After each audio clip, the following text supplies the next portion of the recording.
Hi, welcome to my channel. Today I am making pasta bolognese, which is pasta with meat sauce. And the best thing about this is that I have 4 secret ingredients that are going to make your pasta the best one that you've ever made. And stay until the end if you want to know what the 4 ingredients are. And hit the subscribe button if you're new here. If not, then just enjoy this video. I loved making this. My family loves it.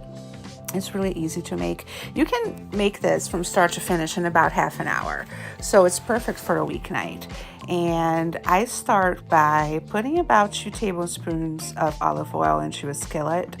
And I'm going to put the meat in and then just brown it. You know how to brown meat. I'm sure even if you've just started cooking, this is one of the things that you can do and learn how to do very easily. So what you're looking for is that you're looking for the meat to be brown, and you're breaking it up with a wooden spoon, as I'm doing there. You have to get a hold of the skillet because sometimes it moves around, but just break it up with a wooden spoon like that. I love to cook with wooden spoons. I think it's better than a spatula or a metal spoon. So just do that, break it up like that, and then you want this over fairly high heat because you're browning. When you're browning, you're doing it over high heat. So mine is at medium high, and I'm going to let it do that and get brown and break it up. And this is going to take 5 to 7 minutes. Now, you don't have to break it up the whole time. Let it cook on the bottom like I'm doing there. And then, just pay attention to it. As you can see, most of the pink is gone now. This has been 5 to 7 minutes, and I'm adding 4 teaspoons or 4 cloves of garlic. This is going to depend on the size of your garlic, but I let this cook for about 1 minute, along with 1 tablespoon of oregano, dried oregano, and a 1/4 teaspoon of red pepper flakes. I'm crushing them in my hand to release the oils, and that's the best thing to do with dried spices like those that are not powdered.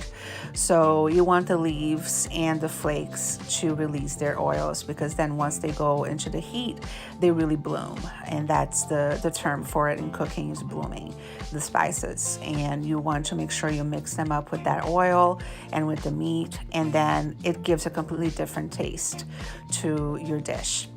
So it's very important to do that. It's one of those tricks that you pick up along the way when you learn how to cook. So it's something that I would like to show you and point it out to you. And then make sure you mix it in. As I said, you're blooming this, you are expanding the flavor, and I have quite a few more ingredients. I let this go for about 1 minute. You want to cook that garlic. You want to make sure that it gets lightly browned. If you ever burn garlic, then you have to start all over again, because there's nothing worse than that. And this is secret ingredient number 1. It's 1 cup of beef broth. This is going to make your sauce taste as if you've been cooking it all day, even though it's only been about 30 minutes. That's all this sauce takes to make. So beef broth is delicious. You can also use beef stock. And it comes in the 32-ounce packages, and you can keep it in the fridge for about a week if you can use it for other things. And I love to add it to tomato sauces. And this is 2 tablespoons of tomato paste. You want that intense tomato flavor, and it also changes the texture of the sauce. I think that a tomato sauce with tomato paste, even if you add other tomato products to it, it really clings to the pasta better, so it changes the texture. That's why I always add at least 1 tablespoon of tomato paste to my sauces. This is 2 tablespoons, and you want to make sure that you incorporate it like that with the meat. You want to make sure that it's well distributed, because it can get very clumpy, so you have to take the time to do this. So you'll probably take about 10 minutes putting the sauce together. Then you add the 28-ounce can of crushed tomatoes. I prefer crushed tomatoes. I think that whole tomatoes that you crush yourself are just an extra step that's not needed. So I prefer to buy them crushed, but some people like to crush their own, and that's fine. You can put it in a food processor or crush them with your hands. That's a matter of personal preference. So I just prefer to buy them crushed. And I use the fire roasted tomatoes, which are even more delicious. So that's another tip. And then I'm going to add half a tablespoon of kosher salt. That's 2 teaspoons. If you're using table salt, use 1 teaspoon. So half the amount, because the volume is different. And then I'm going to add about 1.5 teaspoons of pepper, which is about half a tablespoon. So this kind of approximates, you can approximate how much you like. So taste it, see how you like it, but that's the amount of salt and pepper that I like. So the first time you make the recipe, make it like that.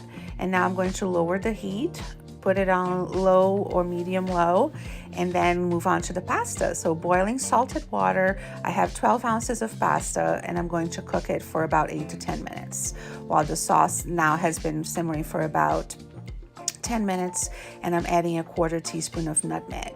Now this is secret ingredient number 2. It's really delicious. And now number 3 is fresh basil, a 1/4 cup of fresh basil. Make sure you use fresh. The dried stuff is not going to cut it here. And then secret ingredient number 4 is a 1/4 cup of heavy cream. It's really delicious, and it gives your sauce a beautiful blush, and it makes it richer.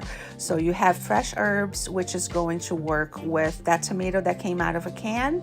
You know, if it's not summer, you don't have fresh tomatoes, and you want that fresh taste, add fresh herbs. If you don't have fresh basil, not a lot of people buy basil every time they go grocery shopping.